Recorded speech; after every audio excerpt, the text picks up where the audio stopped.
want to have a nice walk with our dogs when they're off lead. Plenty of dogs don't come back when they're called. We need to be really exciting for them want to come back rather than chase the nearest rabbit or lunge after other dogs or want to go and see the next person.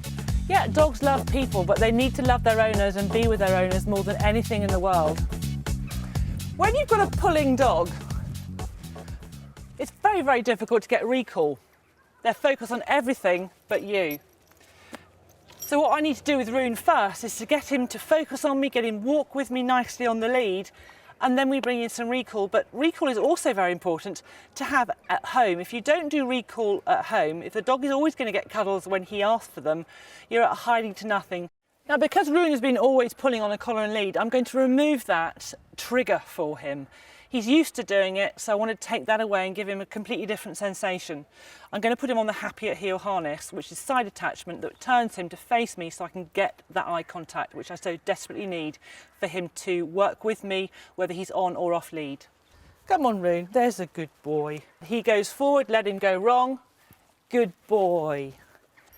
Good lad. 1, 2, 3, stop. Good boy. So he's losing ground, he's not getting anywhere, and he's going to decide that by me is the best place to be, or he's not going to get for his nice long walk. So got a little bit of focus. You've got to have a few more lessons on that, make sure your heel work is really lovely.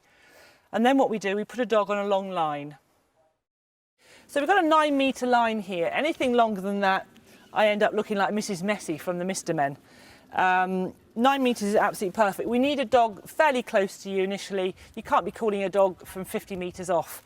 So we're going to play follow me with a long line. He's gone enough in that direction. Rune, come. Come. Rune. Good boy. What's the point in him coming? He gets lovely massage and he gets your attention. Basically, a walk is you're going for a nice time with your dog, and he doesn't have to go and play with other dogs. He doesn't have to go and chase rabbits. You're going out together.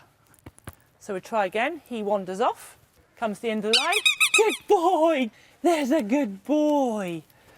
Don't have it in your hands, because if the dog is really going for it, got some speed, you will hurt your fingers or even lose a finger. Come on, Rune. Rune, come on. It's a good boy. Rune, come. Good boy. So ultimately, we want a dog that will follow you on your walks, be focused on you.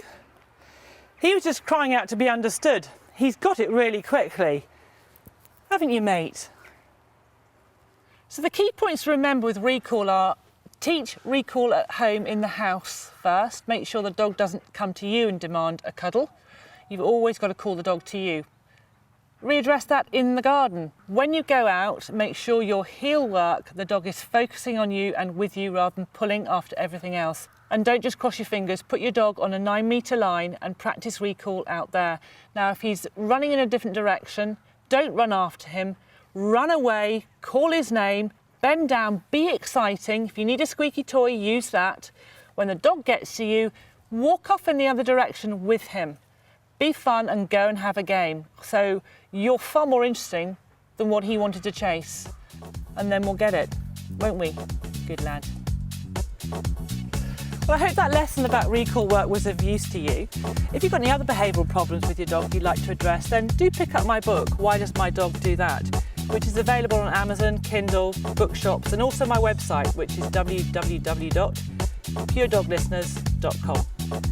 Okay, come on then, Rune. Good lad.